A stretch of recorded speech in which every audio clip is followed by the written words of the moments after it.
নমস্কার, রাত ৯টা নিউজ রুম লাইভ শুরু করছি। আপনাদের সঙ্গে রয়েছে আমি মঞ্জিরা। নবদ্বীপ, তারাপীঠ, ঝাড়গ্রাম, কোচবিহার, কাকদ্বীপ ৫ জায়গা থেকে বিজেপির পরিবর্তন যাত্রা। অনেকেই যাকে বলছেন গেরুয়া শিবিরের ভোটের রথ। রাজনৈতিক বিশ্লেষকরা বলছেন রথের রুট ঠিক করা হয়েছে অঙ্ক কষে, কোথাও মেরুকরণের অস্ত্রে শান দিতে, কোথাও আবার ঘাঁটি শক্ত করতে। শ্রীচৈতন্যের নবদ্বীপ বাংলার ভক্তি আন্দোলনের ধাত্রীভূমি। সেখান থেকে বিজেপির পরিবর্তন যাত্রা শুরু। সারথী জেপি নাড্ডা। বিজেপি সভাপতি তারাপীঠ, ঝাড়গ্রামের পরিবর্তন যাত্রার সূচনা করেছেন। কোচবিহার থেকে যাত্রা শুরু করাবেন অমিত শাহ। পরিবর্তন যাত্রা হবে কাকদ্বীপ থেকেও। বহিরাগত কিছু গুন্ডা তারা মনে করছে টাকা দিয়ে 5 স্টার বাবুদের গাড়ি চালিয়ে, তার মধ্যে একটা বড় হোটেল, গাড়ি তো নয়, গাড়ির মধ্যে হোটেল চালিয়ে মিথ্যে কথা বলবে। পর্যবেক্ষকরা বলছেন হিন্দুত্বের প্রচারে শান দিতে বিজেপির পছন্দ নবদ্বীপ। এরপর মুর্শিদাবাদে ঢুকেছে বিজেপির রথ। সোমবার বেলডাঙ্গার পর মঙ্গলবারও অশান্তি বহরমপুরে। মঙ্গলবার পরিবর্তন রথের বিরতি ছিল। সকালে মধুপুরে বিজেপির অফিসের সামনে থেকে রথ মিছিল করে দশমুন্ডি কালীবাড়ির কাছে কপিলের মাঠে নিয়ে যাওয়ার চেষ্টা হতেই পুলিশ আটকায়। পরে পুলিশ শুধু রথ নিয়ে যাওয়ার অনুমতি দেয়। সংখ্যালঘু প্রভাবিত মুর্শিদাবাদে রথের ছক হয়েছে রীতিমতো ছক কষেই। বিজেপির গায়ে মুসলিম বিরোধী তকমা। রাজ্যে প্রায় 30% মুসলিম ভোট। এই মুসলিম ভোটেও দাঁত ফোটাতে চাইছে বিজেপি।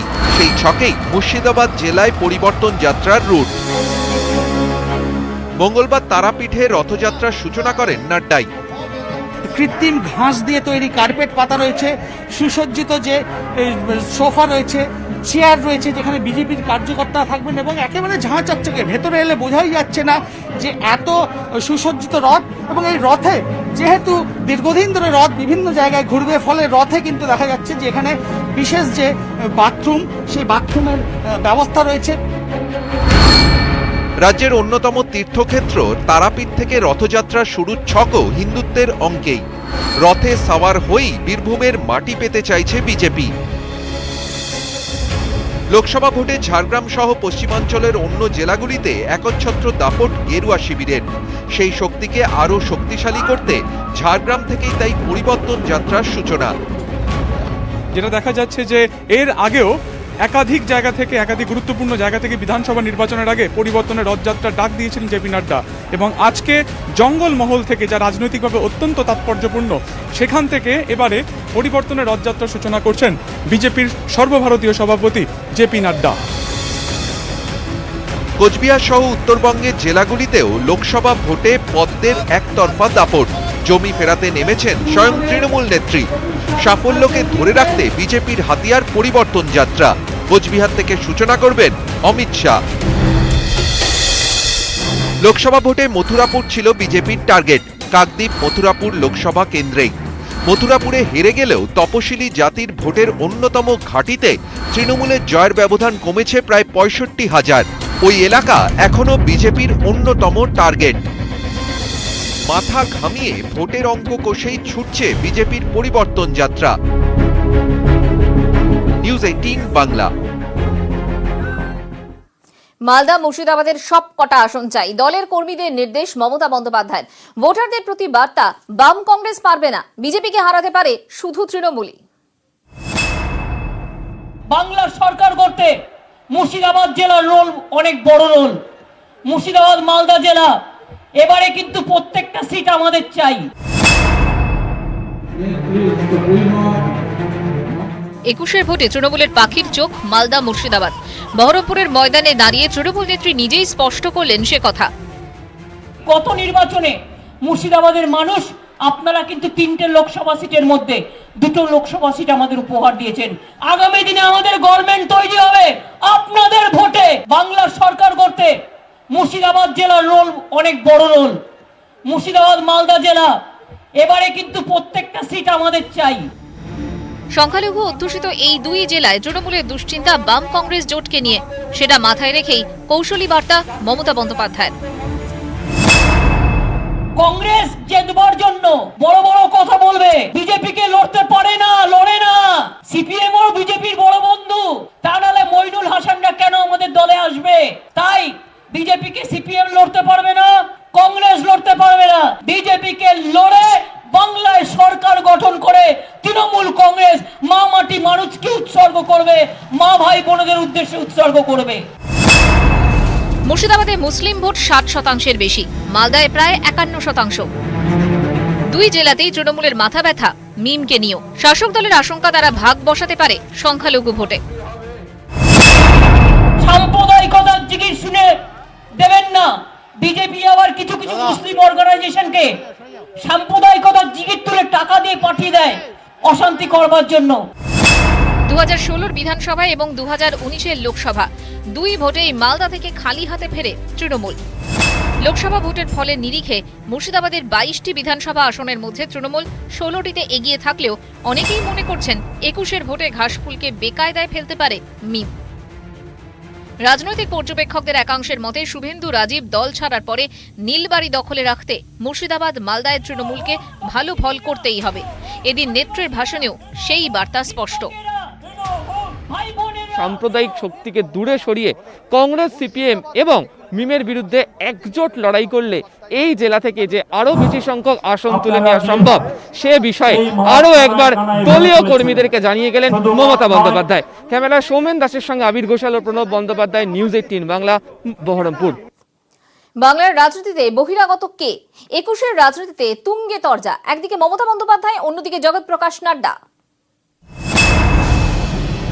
বিজেপি পার্টিটা তো বাংলার পার্টি নয়, আর এ তো গুজরাটের পার্টি, এ তো দিল্লির পার্টি, দাঙ্গা করার পার্টি, আসামে এনআরসি করার পার্টি, কে করার পার্টি। মুখে বলে হরি হরি, আর সাধারণ মানুষকে খুন করি। जो संस्कृति आपने ली है ना, वो बाहरी संस्कृति है। हम यहाँ की बंगाल की संस्कृति को पुनर्स्थापित करेंगे, इस बात को हम समझना चाहिए, इसको हमको ध्यान। বাংলার মনের কাছে কে, শেকড়ের কাছে কে, সংস্কৃতির বেশি কাছে কে, তা নিয়েই ভোটের লড়াই। স্বামী বিবেকানন্দকে বলে দিচ্ছে বিবেকানন্দ ঠাকুর, মানে তার টাইটেল নাকি ঠাকুর। রবীন্দ্রনাথ ঠাকুরের টাইটেল বিবেকানন্দকে লাগিয়ে দিয়েছে। ঈশ্বরচন্দ্র বিদ্যাসাগরের মূর্তি ভেঙেছে। आज उनके नेतृत्व में बंगाल की संस्कृति को भी खतरा पड़ गया।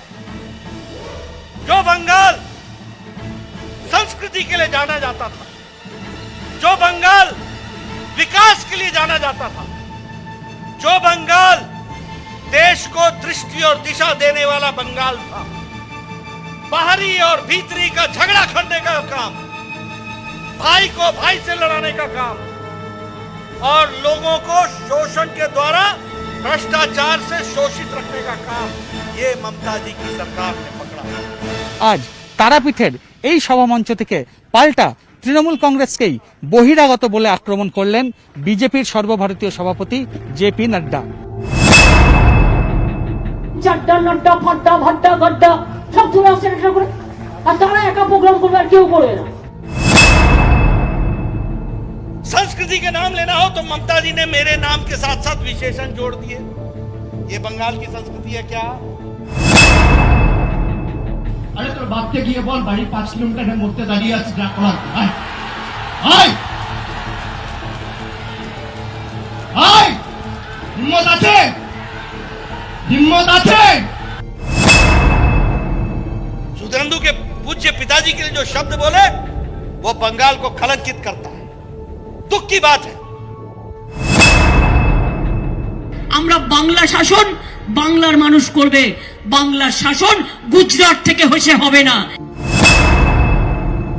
ममता जी, प्रधानमंत्री के नेतृत्व में बंगाल बदलेगा, आएंगे, बारंबार आएंगे और विकास करेंगे, ये हमको ध्यान रखना। রাজ্য রাজনীতিতে বহিরাগত তত্ত্ব এনেছে তৃণমূল। বাংলার ভোট যেন এবার বাঙালির ভোট, তাতে খানিকটা ব্যাকফুটে চলে যেতে হয়েছিল বিজেপিকে। এখন বিজেপি নেতাদের কথা বোঝাচ্ছে মমতার অস্ত্র ভোঁতা করতে প্রত্যাঘাতই তাদের অস্ত্র। রাজনৈতিক বিশ্লেষকরা বলছেন, পরিচিতি সত্তার এমন রাজনীতি এ রাজ্য আগে দেখেনি। নিউজ 18 বাংলা। কেউ কাঁদতে দেখা গেছে। প্রধানমন্ত্রী নির্বাচিত হয়ে সংসদের সেন্ট্রাল হলে সংসদীয় দলের বৈঠকে কেঁদেছিলেন মার্ক জুকারবার্গের পাশে দাঁড়িয়েও। আদ্যন্ত কেজো, বিশ্রাম বলে কোনো শব্দ নাকি তার অভিধানে নেই। বক্তৃতায় বারবার নিয়ন্ত্রিত আবেগের মিশেল। তিনি Narendra Modi, rough and tough image. এবার তার চোখেও জল। परिवार के सदस्य की चिंता करें,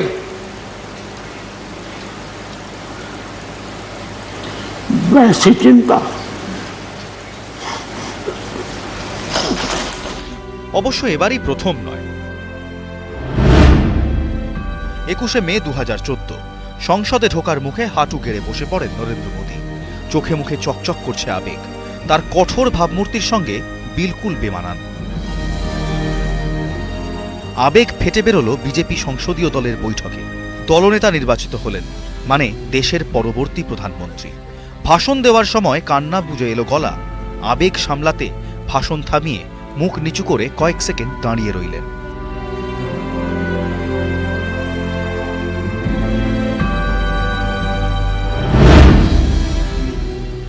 সেপ্টেম্বর 2015 ক্যালিফোর্নিয়ায় ফেসবুকের সদর দফতরে টাউন হলে মায়ের কথা বলতে গিয়ে আবার কান্না। माता जी है, 90 साल से भी ज्यादा उम्र है। अब जब हम छोटे थे तो हमारा गुजारा करने के लिए वे अड़ोस पड़ोस के घरों में बर्तन साफ करना, मजदूरी करना। 20 ডিসেম্বর 2017 গুজরাতে টানা 6 বার বিজেপি জেতার পরে গুজরাতের প্রাক্তন মুখ্যমন্ত্রীর আবেগ ঝরল কান্না হয়ে। সংসদের সেন্ট্রাল হলে দলের সংসদীয় দলের বৈঠকে কেঁদে ফেললেন মোদী। 7ই মার্চ 2020 জন ঔষধি দিবস। ভিডিও কনফারেন্স চলছে।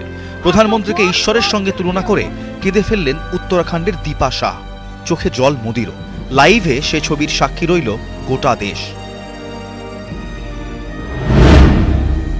9 ফেব্রুয়ারি 2021 বর্ষিয়ান কংগ্রেস নেতা গোলাম নবী আজাদের রাজ্যসভার মেয়াদ শেষের দিন বিদায়ী ভাষণে কেঁদে ফেললেন প্রধানমন্ত্রী। প্রথমবার সংসদের অধিবেশনে কাঁদলেন কোন প্রধানমন্ত্রী। নিউজ 18 বাংলা। হুমায়ুন কবির। মমতা বন্দ্যোপাধ্যায়ের কালনার জনসভায় ঘাসফুলে যোগ দিলেন পদত্যাগী আইপিএস অফিসার।